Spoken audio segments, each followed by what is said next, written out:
Hello and happy Christmas on this 11th day of the Christmas feast. The feast theme or big idea for today is called the Feast of the Tetramorph. So Tetramorph, in addition to being a cool sounding word, simply means four, tetra, forms, morph. And this comes from the way the tradition has understood these four creatures in the book of Revelation and other prophetic visions in the Bible, and the way it maps those four forms, those four creatures, to portrayals of Jesus in the Gospels. The four forms are a lion, a human, an ox, and a flying eagle. Now, there are different ways of mapping those forms to portrayals of Jesus in the gospel. I'm particularly fond of one that says Matthew is the lion, with Jesus being emphasized as the son of David.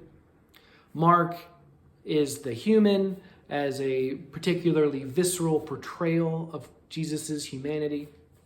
Luke is the ox, as the ox is both a servant and a sacrifice. And then the flying eagle being John, as we have this imagery of this descent and ascent throughout the story of John. But regardless of your kind of interpretation of that, I'd like to point to something more basic about these four forms. And that is, there are four of them.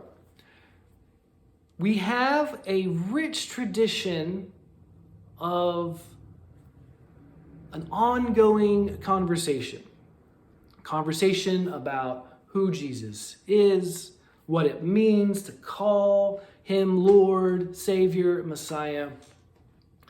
And we have these four works with different portrayals, different stories, different timelines.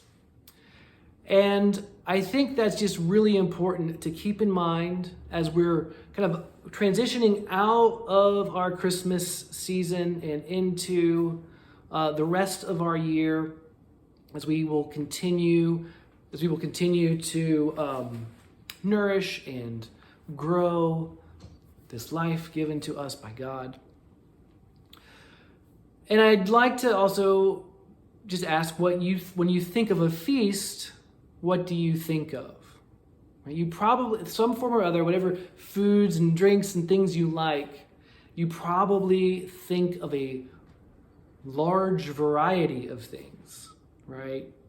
No matter how fine a meal or, I guess, particular type of food that you like is, if you only had that one thing, be it turkey or tofu or beef or pork or what have you, if you had just a feast of one thing, it probably would not be much of a feast. And I believe that is at the heart of the Christmas feast and important for us to keep in mind. We like to mash up the Christmas stories, right? There are four different gospels, different accounts, different versions, different emphasis on the story of Jesus and how God's life is made manifest in the world. So we have these four stories, and we like to mash them up and put them all into kind of one thing.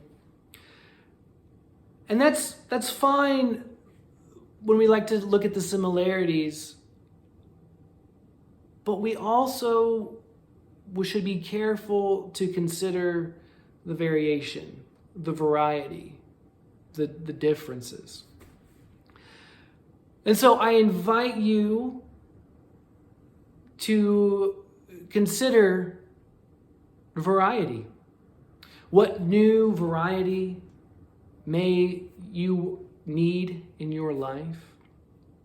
what new perspective may be helpful to you, be helpful for you to seek out. Enjoy your feasting. Enjoy the variety in your feast, in your life, as you continue down a path of nourishing, cherishing, developing, and expressing the life that God has given to you. Go in peace.